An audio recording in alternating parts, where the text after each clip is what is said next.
At this time, I foresee godly people wielding authority and respect without any such cruelty, but perhaps through righteous indignation is going to be the way that we develop this kind of authority and influence and power among these heathens out here, because something strange is afoot.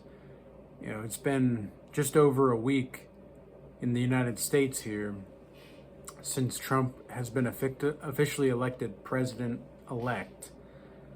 And I cannot help but think that we're on a different timeline. In some sense of the imagination, we are on a different trajectory. We are bouncing through different wavelengths of time. And, there's a saying that the dreams that we dream together is reality. And at this point, there are so many people that are living in illusions and degeneracy, but we also have a lot of people that are living in spirit and truth. And spirit and truth is the reality that we're seeking at the core. And it's going to be so important at this time that we maintain our dignity, our integrity, our self-esteem, etc., because we're going to have to be learning how to say no to ungodly things.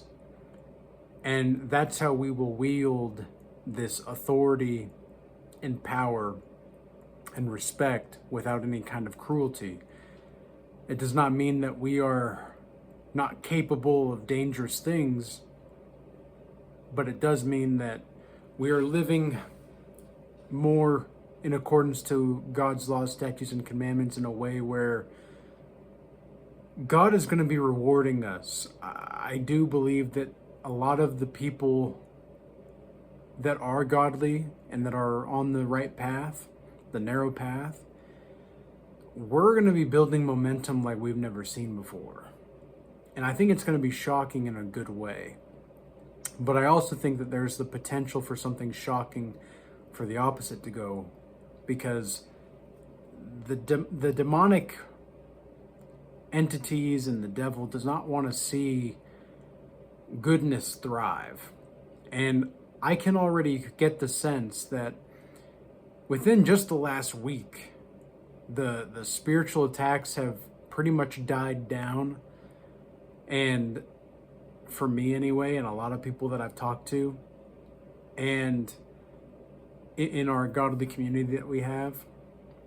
And it's really something to behold, because it's only been over like this past few days where the spiritual attacks have began to amp up again.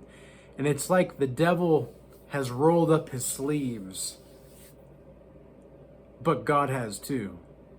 And we all know that the devil does not have the same kind of power and authority over the spiritual laws that God obviously has, because God made those laws. And free will is really a beautiful thing. A lot of people will debate whether or not free will is actually real, but anybody that is godly understands that free will is absolutely a thing. And the evil in this world, having the choice to do evil and living in a world to where you could do evil and you could do good, but you make the decision to do good, that's a much better world to live in, where you have the option to do evil. I think a lot about all of the decisions I could make and have made for the betterment of my life, and how I could have gone another way when I'm specifically in a self-reflection mode. And I'm definitely in a self-reflection mode right now. I just got done meditating for about 30 minutes, and I was just in silent darkness, and I really just needed to unwind. I just wanted to not really pay attention to anything but the present moment. And usually when that kind of stuff happens, I have a lot of spiritual downloads to happen, and really just need to decompress, because a lot of the times we don't realize how stressed out we can be until we take a step back. But I'm also fully aware that stress and pain is going to be mine. And when I have a woman in my life that is actually godly, I know that joyful peace will be hers insofar as painful stress is mine. And the more that I'm able to accept this burden, which is the burden of which God punished Adam, because I'm not saying that I have the Adam spirit or anything, and I'm not saying my woman will have the Eve spirit, but if we think about it from an archetypal perspective, the punishment of man is working by the sweat of his brow for the rest of his life. And for woman, it's increasing sorrow. And so I'm going to have to be the rock, no matter, and being able to endure so much pain, no matter how much it hurts. But if I can bear that, and the more pain and the more stress that I can bear and deal with, the greater it's going to be for the woman in my life. And the more peaceful she's going to be able to live, and the more prosperous our family is going to be. Now, thinking about all of this, I'm starting to think that families are going to make a comeback. And I'm really excited for that. Because people are realizing that this serial monogamy stuff is BS. People are realizing that single mother or single father households are BS. It's not fun. It's not fun for anybody involved. And specifically, I'm talking about the single parent households where things didn't need to be breaking up the way that they did, like nobody died or anything. They just didn't keep their covenant with God and with themselves and with their spouse. And I'm not just saying that, like, you know, it's so simple, because there are situations where I've had consultations with people myself where the situation is very complex, and there needs to be context applied to the understanding of the situation. So I'm not discounting that. I'm just saying that there's, generally speaking, a distrust on men's side for marriage because of all of the liabilities legally that happen. And there's a distrust on the woman's side for marriage because they do not believe that a man can actually provide in this economy and such.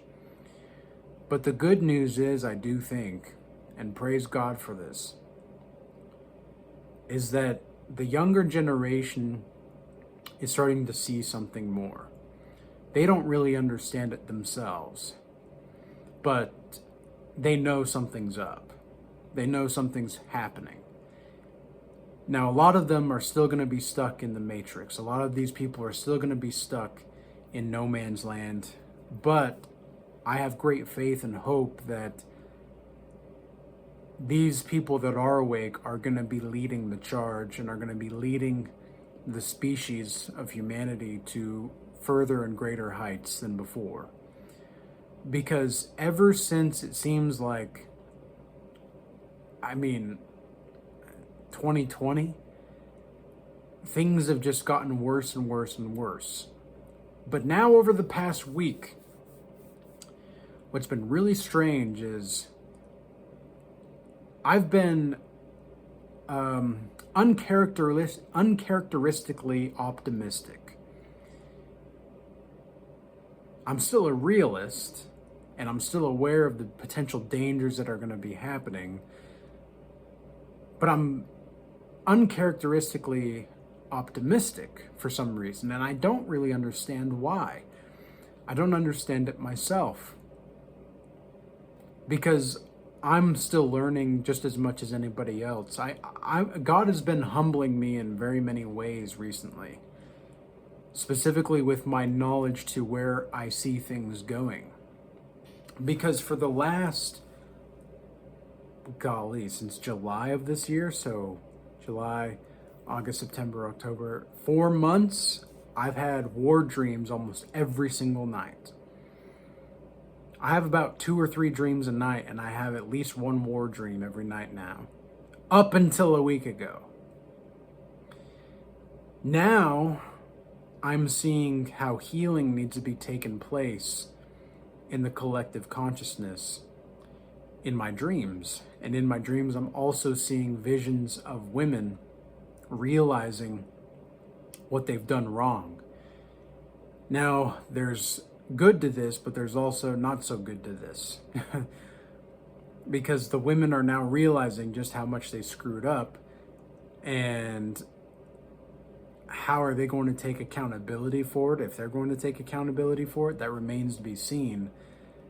I personally do not see a lot of women taking accountability, but I do see that they're seeing what's been going wrong. Specifically in my dreams, this has not come yet to fruition, but what's so interesting to me is that it almost seems like for the last 4 months, God has been showing me timelines of what's going to happen to America and the world, and collectively from our species in general. And now that we're on a different timeline, God is showing me other opportunities, other things that could be happening. And I'm not considering myself a prophet or anything like that. I'm just saying that this is what could be going on. This is what could be the case. I've had prophetic dreams in the past, and I've had plenty of people that I've talked to that say that the things that I've done and the things that I said were prophetic. I do not claim that. I do not claim to be a prophet, but I do say that there have been times in my life where it seemed as though I was creating a reality through art, because art is really the inner expression of, well, it's the external expression of internal happenings. It is the external expression of the internal world. And I can say without a shadow of a doubt that the more artistic and the more creative I am, the more I'm realizing just how much you are playing a part in your creation of reality. And your thoughts are going to be influencing your reality. And so this uncharacteristically optimism that I've been accumulating over the past week, I'm going to ride the wave and I'm going to let the momentum go, but I'm still not going to let it take over me, because I've noticed that sometimes people get so excited that they let their excitedness blind them and blind their vision. With my emotions anymore, I don't get too up and I don't get too down.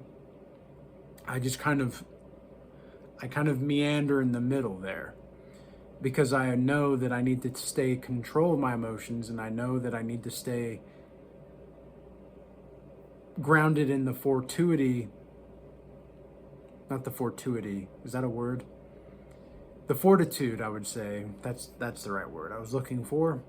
I need to stay grounded in the fortitude of faith and faithfulness itself, and have complete trust and faith that whatever is going to happen is completely in line with God's will.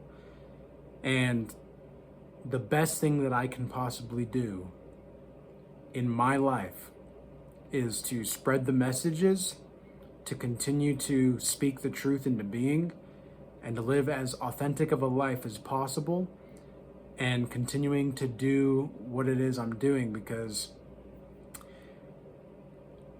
something's going right. I don't know. Something's going right. I wouldn't be here talking to you guys if I wasn't, but here we are. So something is definitely coming, and it's going to be shocking. But I don't think it's necessarily going to be for the bad. I think it's going to be for the good.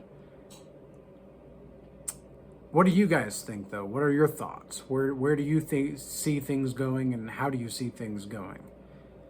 Because this kind of optimism has been,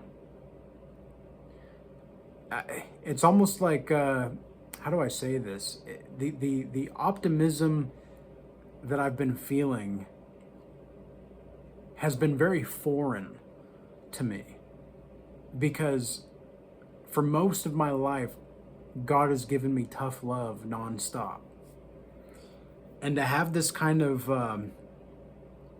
hope and faith in seeing something better happen, and don't get me wrong, it's going to take generations to fix this kind of stuff, that the damage that's been done for the last 4+ years, really since like 9/11 probably, I would say, at least in America. Probably 2013 for the rest of the world.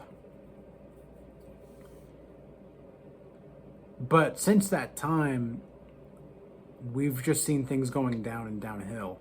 And I cannot tell you how many people I've talked to that said, like that are in their 50s and 60s, that said in the 90s things started to go downhill. It was in the 90s. So we've been seeing this kind of progressively shit show get worse and the clown show get worse over the past 25+ years, perhaps. Who knows? The point is that it wasn't always this way. It wasn't always this bad. And I think that if we have the will of the people to transform ourselves, we're going to get to that place that we all long to be, which is a bigger, better, brighter world in which we're all taking responsibility and accountability for our actions, and we're living what is true, and we're letting die what is false, no matter how hard it is, because I've had to let some things die recently. And this is something that I've noticed, is life gets harder the more that you say no to ungodly things. It really does. And it's kind of sad, but at the same time, you're actually building yourself closer to God. So it's actually not as sad as you think. But the nostalgia can sometimes be very prevalent to us. But we must not let that blind our reason and what the true purpose is in this life. So with all that being said, I hope this information and this video was useful and insightful. If you do want to join the Regal Change Academy, we have the free Discord as well as the paid community. And in the paid community, what you get compared to the free Discord is you get weekly group calls, weekly Bible studies, and you get a whole community of godly people that are very much on a different level. Like, these people know their stuff, and we're just winning at this point. And I'm not getting tired of winning either just yet. Like, I've known what it's like to be defeated my whole life, and to finally have a group of people that like we are winning with, man, that feels good, and I don't think I'll ever get tired of that. So like, if you want to join the team of sovereignty, that's where we're going to be. I do want to thank everybody that has been moving from YouTube over to X and Rumble. Specifically with X, I'm really glad to see all of the abundance of people that are joining X, and really seeing where this social media stuff can really go, because sky's the limit at this point. There's a lot of potential for good in this world, ladies and gentlemen, and we have but the will to just will it into existence. So with all that being said, peace be with you all. Till next time.